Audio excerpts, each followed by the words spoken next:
বিসমিল্লাহির রহমানির রহিম। একটা মেয়ে তার বাবা-মা, আত্মীয়স্বজন সবাইকে ছেড়ে শ্বশুরবাড়িতে আসে। এসে বাবা-মা তার ভাই-বোনদের কোনোদিনই কাজ করে তেমন করে খাওয়ায়নি। বেশিরভাগ মেয়েরা কিচ্ছুই করে না। হাত ধুয়ে ভাত খায় আর পড়াশোনা করে। কিন্তু শ্বশুরবাড়ি এসে শ্বশুর-শাশুড়ি, স্বামীর ভাই-বোন, আত্মীয়স্বজন সবাইকেই যার মতো করে যথেষ্ট করে। কিন্তু শ্বশুর-শাশুড়ির অসুখ হলে বউটার অনেক করতে হয়। বাবা-মাকে যেমন করা দরকার কিন্তু বাবা-মাকে কিন্তু করে না, অনেক করে। কিন্তু বউটার যখন অসুখ হয় তখন তো কেউ যায় না।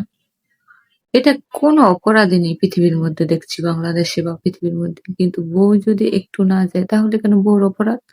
ছোট দেখে কি জাহান্নামে যাবে আর বড় হয়ে অন্যায় করলে কি জান্নাতে? এটা কেমন নিয়ম পৃথিবীর?